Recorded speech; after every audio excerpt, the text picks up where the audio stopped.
भ्रम का पुलिंदा। लेखक राजीव पटेल, सहलेखक संजय कुमार सिंह, सम्यक प्रकाशन। मध्य प्रदेश की भीमबेटका और देव कोठार की पहाड़ी गुफा में मिलने वाले कुछ चित्रों को रख रहा हूँ। उसे देखकर आप लोग स्वयं अनुभव करें कि पाषाणकालीन युग में गुफा में रहने वाला मानव अगर कोई चित्रकारी करता था तो क्या वह आज के भ्रमशीलों के काल्पनिक कथा पात्र राम, सीता, कृष्ण और अर्जुन के सभ्यता वाला पात्र का सदस्य बन जाएगा। इस शैल चित्र पर भ्रमशीलों की मान्यता को एक कहानी के माध्यम से समझे।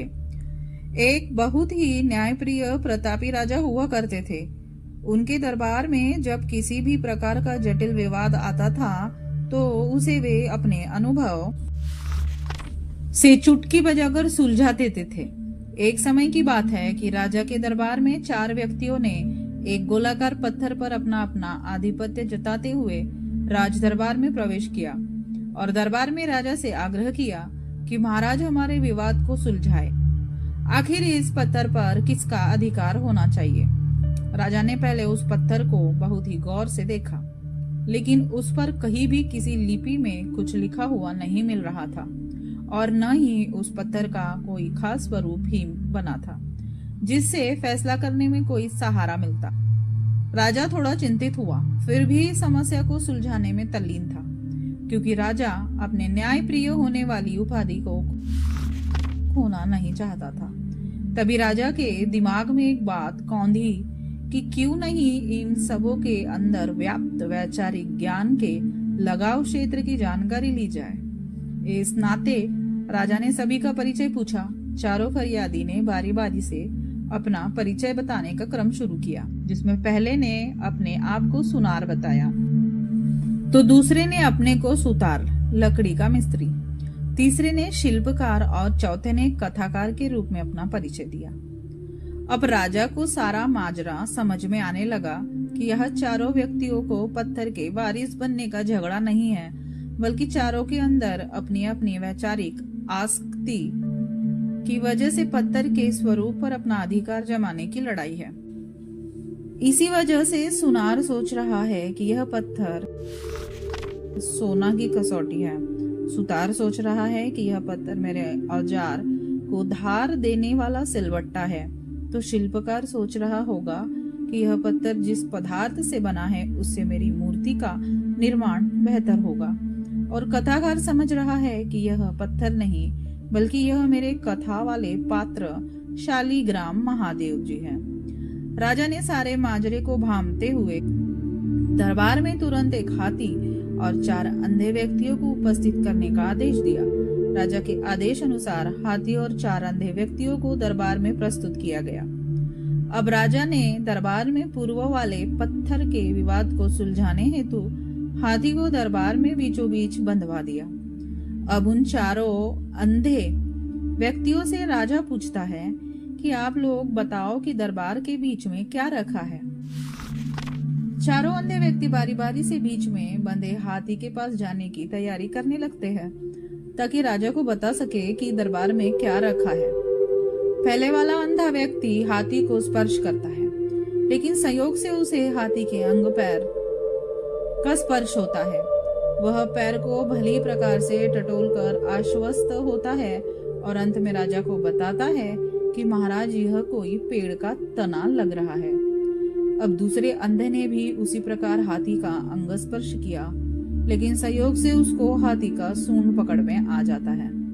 वह भी सूंड का बहुत अच्छे से मुआयना करता है, फिर महाराज से कहता है कि यह तो सूंड नुमा कोई पाइप लगता है। तीसरे अंधे की बारी थी। वह भी हाथी के पास जाकर उसके अंगों को स्पर्श करता है, लेकिन इसके संयोग में हाथी की पूंछ आनी थी। उसने हाथी की पूंछ को पकड़ कर खूब जांचा और उसके बाद महाराज से कहता है कि महाराज यह तो झाड़ूनुमा कोई वस्तु है। पत्थर वाले फरियादी भी इस घटना को गौर से देख सुन रहे थे।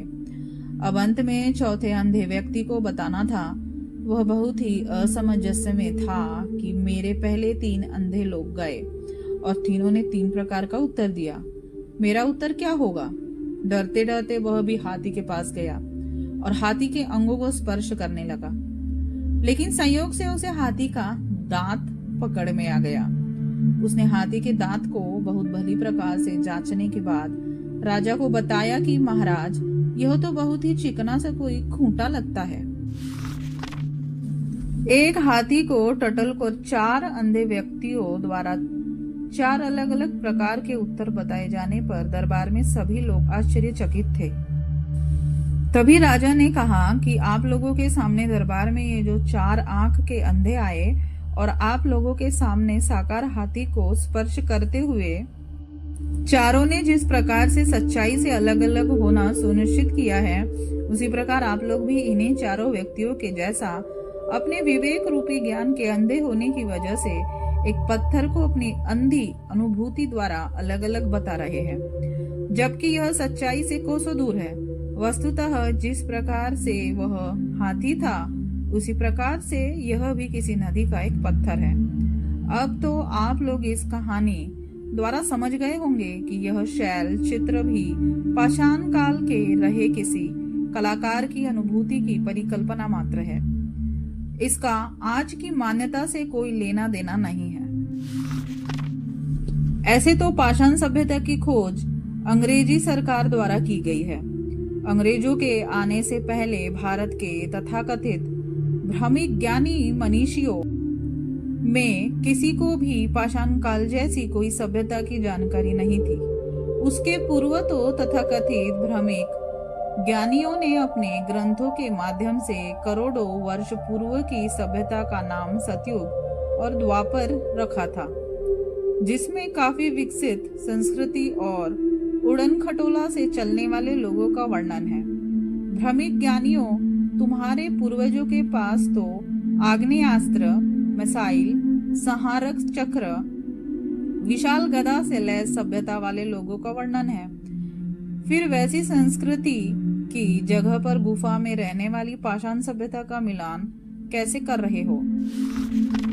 पाषाण काल के समय तो तन को ढकने हेतु वस्त्र का आविष्कार भी नहीं हुआ था। फिर उस चित्रकारी से सतयुग और द्वापर के पात्रों की युगलबंदी करने वाले भ्रमशील ज्ञानी गणों, आपके पूर्वज लोग कपड़ा कैसे पहनते थे? पाषाण काल के बाद एक संस्कृति और मिलती है। इस सभ्यता की जानकारी 1826 ईस्वी में अंग्रेज अधिकारी चार्ल्स मैसन द्वारा किसी कार्य करने के दौरान मिली थी। इसके बाद 1856 में कनिंघम ने इस सभ्यता के बारे में सर्वेक्षण किया।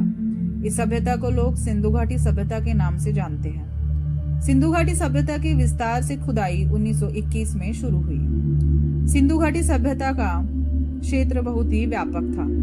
सिंधु घाटी सभ्यता के अधीन अभी तक लगभग 1100 केंद्रों की पहचान करते हुए उत्खनन का कार्य हुआ है, जिसमें 1000 से ऊपर का केंद्र बिंदु वर्तमान भारत के क्षेत्रों में आता है। इस सभ्यता का पूरा क्षेत्रफल संसार में अभी तक मिली सभी सभ्यताओं से बड़ा है। इसका क्षेत्र पुराने पंजाब से लेकर बलूचिस्तान तक, फिर आज के पंजाब, हरियाणा, राजस्थान, गुजरात और उत्तर प्रदेश तक फैला हुआ था, जिसमें जम्मू कश्मीर का मांडा और पंजाब में रोपड़, बाड़ा, संघोल और हरियाणा का राखीगढ़ी, भीरदाना, बनावली, कुणाल, मीताथल और राजस्थान का कालीबंगा, तरखनवाला और गुजरात का लोथल, सुरकोदता, रंगपुर, रोजदी, मालवाड़, देशलपुर, धोलावीरा, प्रभास पाटन, भगत राव के साथ साथ उत्तर प्रदेश में आलमगीरपुर, बड़ागांव, अम्बखेड़ी, हुलास से काफी विकसित और नगरीय सभ्यता का साक्ष्य मिला है। इन नगरीय साक्ष्यों में व्यवस्थित ढंग से साधारण मकानों का निर्माण देखने को मिलता है, लेकिन अधिकांश मकानों की बनावट कच्चे पक्के ईंटों की मिलती है। गलियों का निर्माण भी पक्की ईंटों का मिलता है, यानी कि शहरों का निर्माण बिल्कुल ही कुशल कारीगर द्वारा योजनाबद्ध तरीके से किया गया होगा, जो काफी उन्नत सभ्यता संस्कृति की ओर इशारा करता है।